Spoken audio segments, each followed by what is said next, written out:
साथियों, आदाब, सलाम, नमस्कार। आज 8 दिसंबर है और 8 दिसंबर का इतिहास देश दुनिया के लिए काफी महत्वपूर्ण है। कई ऐसी महत्वपूर्ण घटनाएं आज के दिन घटी थी जो इतिहास के पन्नों में दर्ज है। आज के एपिसोड में इन तमाम ऐतिहासिक घटनाओं पर बारी बारी से तो विस्तार करेंगे ही, लेकिन सबसे पहले आज हम चर्चा करेंगे बोधि दिवस के बारे में। आज ही के दिन बोधि दिवस मनाया जाता है। पूरी दुनिया के बौद्ध धर्म के अनुयायी बोधि दिवस हर्षोल्लास के साथ मनाते हैं। क्या है बोधि दिवस का इतिहास, क्यों मनाते हैं, इन तमाम बिंदुओं पर पहले चर्चा करेंगे, उसके बाद देश दुनिया की अन्य घटनाओं को देखेंगे। तो आइए शुरू करते हैं बोधि दिवस से। बोधि दिवस साथियों, आज से 2500 वर्ष पहले से यह दिवस मनाया जाता रहा है। यानी आज का दिन उस क्षण की याद दिलाता है जब सिद्धार्थ गौतम को ज्ञान की प्राप्ति हुई थी और वे राजकुमार से सिद्धार्थ गौतम महात्मा बुद्ध बन गए थे। साथियों, गौतम बुद्ध को ही बुद्ध धर्म का संस्थापक माना जाता है। बुद्ध धर्म दुनिया भर में मनाए जाने वाले प्रमुख धर्मों में से एक है। बौद्ध धर्म आध्यात्मिक ज्ञान के प्रति ध्यान केंद्रित करता है। बोधि दिवस का दिन काफी खास होता है, जिसे हर साल आज ही के दिन 8 दिसंबर को मनाया जाता है। बुद्ध बनने से पहले ये सिद्धार्थ गौतम हुआ करते थे, जिनका जन्म राज परिवार में हुआ था। एक दिन सिद्धार्थ गौतम चुपचाप रात में राजमहल से निकल पड़े। राजमहल को छोड़ सत्य और ज्ञान की खोज में निकल पड़े। इसके बाद उन्होंने कठिन तपस्या की और परम ज्ञान प्राप्त किया। राजकुमार सिद्धार्थ गौतम का जन्म लुम्बिनी, नेपाल में 562 ईस्वी पूर्व हुआ था। पिता शुद्धोधन शाक्य वंश के राजा थे। जब एक बार सिद्धार्थ गौतम राज के दौरे पर निकले और उन्होंने आसपास गरीबी व बीमारी देखी, जिसका उनके जीवन में काफी प्रभाव पड़ा और कहा जाता है कि वे काफी प्रभावित हुए और घर को छोड़ दिया, यानी किसी त्याग की। और उस समय उनकी उम्र 29 साल की थी। 6 साल तक उन्होंने जीवन का अर्थ ढूंढने के लिए गहन आत्मनिरीक्षण किया, तप और ध्यान किए। अंत में बिहार के बोध गया में उन्हें बोधि वृक्ष के नीचे ज्ञान की प्राप्ति हुई। बोधि वृक्ष आज भी गया में है, जिसे आप देख सकते हैं। उस स्थल का भ्रमण कर कई तरह की जानकारियां आप हासिल कर सकते हैं।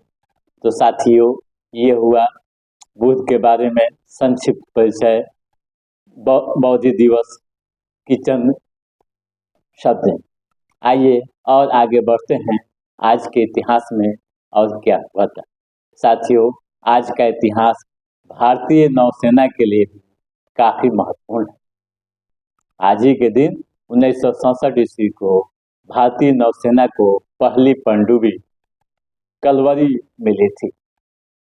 भारतीय नौसेना में कलवरी के शामिल किया गया था। आपको बता दूं कि नौसेना में शामिल होने के 4 साल बाद इस सबमरीन ने 1971 में भारत पाक युद्ध में अपने जौहर दिखाए थे। 30 वर्षों तक राष्ट्र की सेवा करने के बाद 31 मार्च 1996 को कलवरी नौसेना से सेवानिवृत्त हो गई। उनका नाम हिंद महासागर में पाए जाने वाली खतरनाक टाइगर शार्क के नाम से रखा गया था। साथियों, और आगे बढ़ते हैं इतिहास के पन्नों में। आज ही के दिन 1980 ईस्वी में म्यूजिक बैंड बीटल के सदस्य जॉन लेनन की हत्या कर दी गई थी। न्यूयॉर्क में सुबह के समय जब वे अपने अपार्टमेंट से बाहर टहलने के लिए निकले थे, तब उनके प्रशंसक मार्क डेविड चैंपियन ने उनकी हत्या कर दी थी। साथियों, और आगे बढ़ते हैं आज के इतिहास में।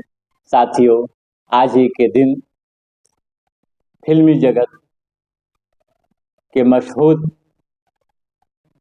अभिनेता धर्मेंद्र का जन्म हुआ था।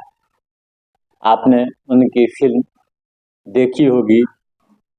1960 में उनकी एक फिल्म आई थी जिससे उन्होंने करियर की शुरुआत की थी, दिल भी तेरा हम भी तेरे। आज भी लोग याद करते हैं और भी कई फिल्में उनकी आई और अपना बेहतर रोल के लिए जाने जाते हैं। तो साथियों, ये हुई धर्मेंद्र के बारे में संक्षिप्त जानकारी। और आगे बढ़ते हैं आज के इतिहास में और क्या क्या हुआ था। साथियों, आज ही के दिन 1863 ईस्वी में चिली की राजधानी सांतियागो के गिरजाघर में भयंकर आग लगी थी, जिसमें 2000 से अधिक लोगों की मौतें हो गई थी। साथियों, आज ही के दिन 1875 ईस्वी को तेज बहादुर सप्रू का जन्म अलीगढ़ में हुआ था। वे देश के महान उदारवादी नेताओं में शुमार किए जाते थे। साथियों, आज ही के दिन वर्ष 2003 में उमा भारती मध्य प्रदेश की मुख्यमंत्री बनी थी। आज ही के दिन वर्ष 2003 में वसुंधरा राजे राजस्थान की सीएम बनी थी। साथियों, आज ही के दिन 2003 में जिम्बाब्वे ने राष्ट्रकुल से खुद को अलग करने की घोषणा की थी। साथियों, आज ही के दिन 1978 ईस्वी में इजराइल के चौथे प्रधानमंत्री गोल्डा मायर का निधन हुआ था। साथियों, आज ही के दिन 1923 ईस्वी में जर्मनी व अमेरिका के बीच मित्रता संधि पर हस्ताक्षर हुए थे। साथियों, आज ही के दिन 1941 ईस्वी में अमेरिका व ब्रिटेन ने जापान के खिलाफ युद्ध की घोषणा की थी। साथियों, आज ही के दिन 1956 ईस्वी में ऑस्ट्रेलिया के मेलबर्न शहर में 16वें ओलंपिक खेलों का समापन हुआ था। तो साथियों, आज के एपिसोड में बस इतना ही। हमारा ये एपिसोड कैसा लगा आप लाइक और कमेंट करके जरूर बताइएगा। तो अपने दोस्त को दीजिए इजाजत। नमस्कार।